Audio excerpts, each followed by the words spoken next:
तो पिछले साल 27 सितंबर को साउथ के सुपरस्टार विजय की एक बड़ी राजनीतिक रैली तमिलनाडु के करूर में हुई थी, जिसमें अचानक से भगदड़ मच गई थी और हादसे में कई लोगों की जान चली गई थी, जिसके बाद अब इस मामले में प्रमुख विजय की मुश्किलें इस समय बढ़ती हुई नजर आ रही हैं। और इसके साथ ही विजय आज सीबीआई के सामने भी पेश हुए, जहां वो इस मामले से जुड़ी हुई कई सवालों के जवाब दे रहे हैं।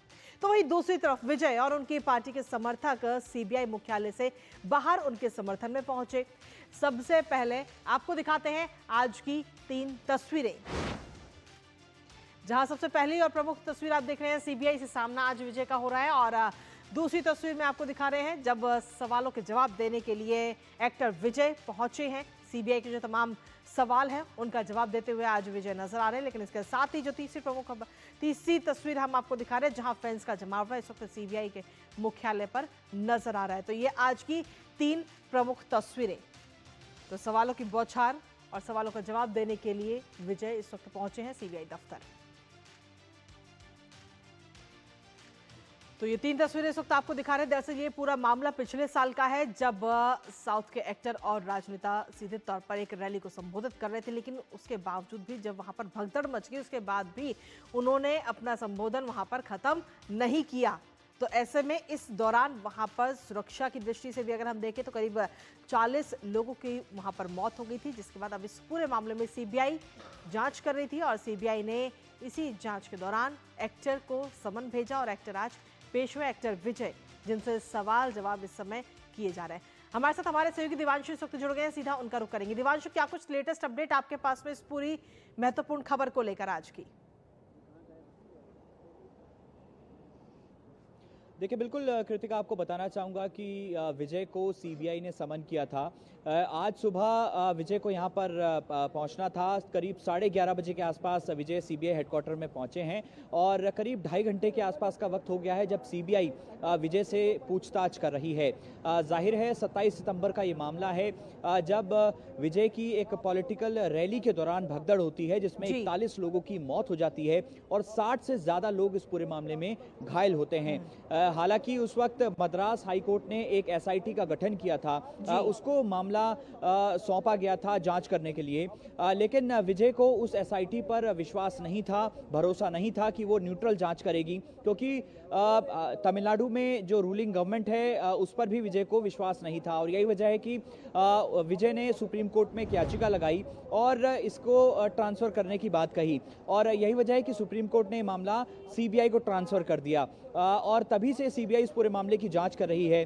हालांकि विजय की जो पार्टी है उसके कई नेताओं से सीबीआई ऑलरेडी पूछताछ कर चुकी है, लेकिन विजय से अभी तक पूछताछ नहीं हुई थी और यही वजह है कि आज समन दिया गया था। आज सबसे पहले मैं आपको तस्वीरें दिखाना चाहूँगा सीबीआई हेडक्वार्टर की।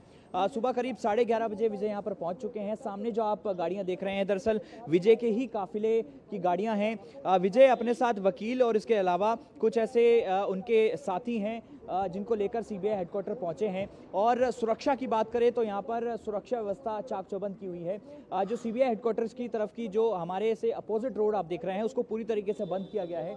दोनों तरफ बैरिकेड की गई है, क्योंकि पुलिस को इस बात का शक था कि जब विजय यहाँ पर आएंगे तो उनकी पार्टी के समर्थक, उनके फैंस यहाँ पर पहुँच सकते हैं, और यही वजह है कि यहाँ पर सुरक्षा व्यवस्था को चाक चौबंद किया गया।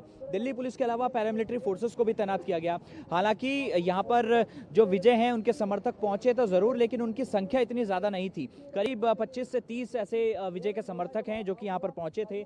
हमने उनसे बातचीत की तो उन्होंने साफ कहा कि जिस तरह से ये घटना हुई उसमें 100% विजय की किसी प्रकार से गलती नहीं है, और यही तमाम बातें वो कहते हुए नजर आए। फिलहाल समर्थक तो यहाँ से जा चुके हैं, लेकिन विजय से फिलहाल सीबीआई हेडक्वार्टर के अंदर पूछताछ जारी है। जी, इसके साथ ही दिवांशु, इस पूरे मामले की अगर हम बात करें तो ये पूरा मामला क्या था वो तो आपने बताया है, लेकिन इसके साथ ही किस तरीके के सवाल जवाब आज सीबीआई उनसे करती नजर आ रही है? देखिए बिल्कुल कृतिका, आपको बताना चाहूँगा कि सीबीआई ने एक लंबी फहरिस्त तैयार की हुई है अपने सवालों की। दरअसल सीबीआई सीक्वेंस ऑफ इंसिडेंट जो है वो विजय से जानना चाहती है कि आखिर उस वक्त क्या हुआ 27 सितंबर को जब उस रैली का आयोजन किया गया था। तो ऐसी क्या कुछ वहाँ पर क्योस हुआ, ऐसा क्या कुछ घटनाक्रम हुआ जिससे इतनी बड़ी भगदड़ हो गई। और यही वजह है कि एक लंबी फहरिस्त सीबीआई ने तैयार की है। उन्हीं सवाल के जवाब जो है विजय यहाँ पर देते हुए नजर आएंगे। लेकिन उस वक्त के एलिगेशंस की बात करें जो विजय के ऊपर उस वक्त जो लोकल पुलिस है उसने दर्ज किए थे, उसमें ये साफ कहा गया था कि जो रैली हुई उसमें सबसे पहले जो विजय हैं वो जो है काफ़ी लेट पहुंचे थे, जिसकी वजह से वहाँ पर जो भीड़ उनको देखने के लिए पहुंची थी, उनको सुनने के लिए पहुंची थी, वो काफ़ी ज़्यादा परेशान हो गई थी। इसके अलावा उस रैली में जो सुविधाएं होती हैं उसका ध्यान नहीं रखा गया था। महिलाओं के लिए वॉशरूम की व्यवस्था नहीं थी, खाने की व्यवस्था नहीं थी। इसके अलावा जो बेसिक एनिमिटीज होती हैं जो कि बाकी पॉलिटिकल पार्टीज अपनी रैलियों में रखती हैं, उसकी व्यवस्था नहीं थी। और यही वजह है कि भीड़ काफी वहां पर परेशान हुई और उसके बाद वहां पर क्योस हुआ और भगदड़ हुई। जी बहुत बहुत शुक्रिया दिवांशु, तमाम जानकारी और अपडेट्स हमारे साथ साझा करने के लिए, इस महत्वपूर्ण खबर से जुड़ी हुई।